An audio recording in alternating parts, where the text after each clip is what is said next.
TV सत्यमेव व्रतम। हिंगोली इथं सुरू असलेल्या सार्वजनिक दसरा महोत्सव हा सर्वदूर प्रसिद्ध आहे। संत मानदास बाबा यांनी 1855 साली सुरू केलेला हा दसरा भारतातील क्रमांक 2चा मानला जातो।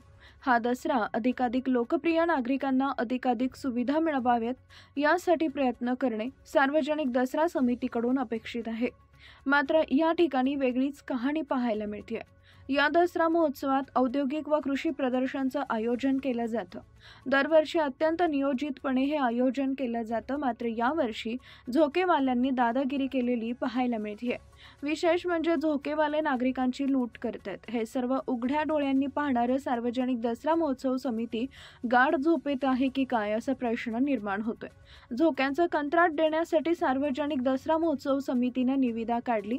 या निविदेमध्ये स्पष्ट लिहिण्यात आलं आहे की तिकिटाचे दर जास्तीत जास्त 60 रुपये असावे। 60 रुपयांपेक्षा जर तिकीट दर आकारले गेले तर संबंधितांवर फौजदारी स्वरूपाची कारवाई करण्यात येईल। या प्रकरणी प्रहार टीव्हीनं हे प्रकरण सार्वजनिक दसरा महोत्सव समितीच्या निदर्शनास आणले। तरी सुद्धा दसरा महोत्सव समिती किंवा प्रशासन यांच्याकडून संबंधित झोकेवाल्यांविरोधात कारवाई करण्यात आली नाही। अगदी उघडपणे ही लूट सुरूच आहे। 60 रुपये ऐवजी नागरिकांकडून 80 रुपये वसूल केले जात आहेत। या प्रकरणाचं आम्ही स्टिंग ऑपरेशन केले असता ही बाब आणखीनच स्पष्ट झाली आहे। विषय असा निर्माण होत आहे की प्रशासनाला ही बाब निदर्शनास आणून दिल्यानंतरही जर प्रशासन कारवाई करत नसेल तर सार्वजनिक दसरा महोत्सव समिती व प्रशासन यामध्ये सामील आहेत की काय असा प्रश्न निर्माण होतोय। एकीकडे नागरिकांच्यासाठी मदतीचा आव आणणारं प्रशासन यावेळेस मोगल मात्र गप्प का बसले हा प्रश्न सर्वसामान्यांना पडला आहे। कृषी प्रदर्शनीमध्ये झोकेवाल्याकडून नागरिकांची लूट होत आहे। या ठिकाणी निविदेमध्ये प्रत्येकी जास्तीत जास्त 60 रुपये तिकीट घेण्यात यावे असं लिहिलेलं असताना या झोकेवाल्याकडून तब्बल 80 रुपये तिकीट घेण्यात येत आहे। आणि या ठिकाणी आपण एक स्पष्टपणे या ठिकाणी बघणार आहोत की झोकेवाला आपल्याकडून किती रुपये तिकीट घेते, तो स्वतः जाऊन या ठिकाणी तिकीट विकत घेणार आहे। आणि आपल्याला याबद्दल स्पष्ट होऊन जाईल। दुपारी आम्ही एक बातमी केली आहे, तर त्यानंतर एक अधिकाऱ्यांना सांगितलेलं आहे की तुमच्याकडे एव्हिडन्स काय। या ठिकाणी आपण जर बघितलं तर स्पष्टपणे 80 रुपये पर व्यक्ती याचं तिकीट लिहिलेलं असताना सुद्धा या ठिकाणी ते अधिकारी आम्हाला एव्हिडन्स मागत आहेत। आपण या ठिकाणी स्टिंग करू आणि बघूयात नेमकं काय किती रुपये तिकीट आहे ते।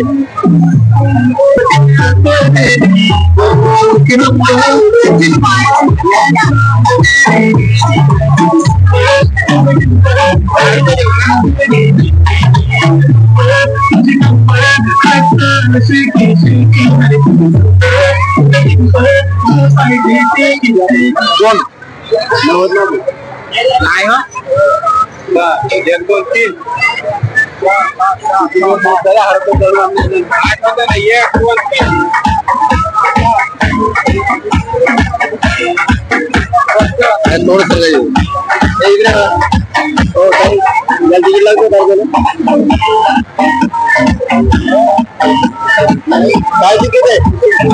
60 रुपये तिकीट आहे ना, 60 रुपये तिकीट आहे ना, 60 रुपये। या ठिकाणी बघू शकता की या ठिकाणी सुद्धा 80 रुपये प्रति व्यक्ती आमच्याकडून तिकीट घेण्यात आले आहे। मी या ठिकाणी 500 रुपये दिले होते, तर मला 80 रुपये प्रमाणे 340 रुपये देण्यात आलेले आहे। आणि आणखीन प्रशासनाला काय पुरावा हवा आहे, निविदेमध्ये स्पष्ट म्हटलेलं आहे की जर हे बघू शकता आपण की 2 तिकीट घेण्यात आलेले आहे आणि हे तिकीट कोणत्याही प्रकारे प्रमाणित केलेले नाहीये। निविदेमध्ये स्पष्ट म्हटलं आहे की निविदे तिकीट जे आहे प्रशासनाकडून प्रमाणित करून घेण्यात यावे, मात्र हे कोणतेही तिकीट प्रमाणित करून घेण्यात आलेले नाहीये।